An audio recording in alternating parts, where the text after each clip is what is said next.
नमस्कार, मी ऋतुजा ज्ञानेश्वर खोबे, कृषी महाविद्यालय परभणीची विद्यार्थिनी. आज मी उजी माशी व तिचे जैविक नियंत्रण पद्धती याबद्दल माहिती सांगणार आहे. उजी माशी ही रेशीम कीटकाची एक महत्त्वाची परजीवी कीड आहे. साधारणतः 31 ते 50% पर्यंत रेशीम कीटकाचे नुकसान उजी माशीमुळे होते. ही माशी रेशीम कीटकाच्या शरीरावर अंडी घालते. अंड्यातून बाहेर पडलेल्या अळ्या रेशीम कीटकाच्या शरीरात शिरून त्याचा नाश करतात. उजी माशीचे जैविक नियंत्रण. उजी माशीच्या नियंत्रणासाठी न्यूझिलॅनिक्स थायमस हा एक प्रभावी मित्र कीटक वापरला जातो. हा कीटक प्युपल पॅरासिटॉइड असून तो उजी माशीच्या कोश अवस्थेवर परजीवीकरण करतो.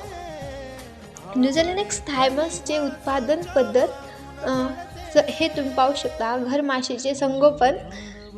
रोज घरमाशीला दूध, पावडर व साखर खाण्यास दिली जाते, तसेच पाणी दिले जाते. दररोज घरमाशीची अंडी गोळा केली जातात.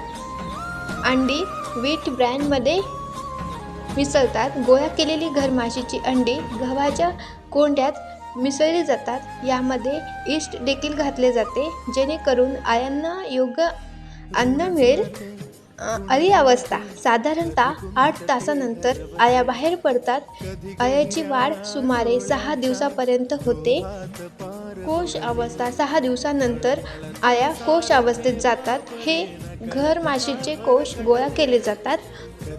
ट्रेमध्ये ताजे घरमाशीचे कोश ठेवले जातात. त्यामध्ये न्यूझिलॅनिक्स थायमस हा मित्र कीटक सोडला जातो.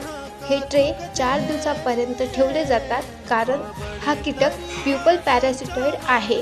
4 दिवसानंतर पॅरासिटॉइड झालेला कोश वेगळे करून केजमध्ये ठेवले जातात.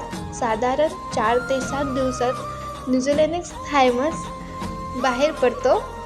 विनोइंग प्रक्रिया. अनपॅरासिटॉइड कोश वेगळे काढून टाकले जातात. पॅरासिटॉइड कोश संकलित केले जातात.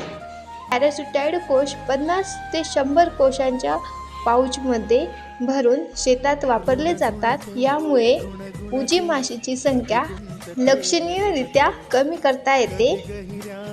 डोळ्यांच्या डोहात पार बुडते, तळमळते सारखे बापडे, न कळत का भरकटते. कधी मोहाच्या 4 क्षणांना मन हे वेडे फुलते.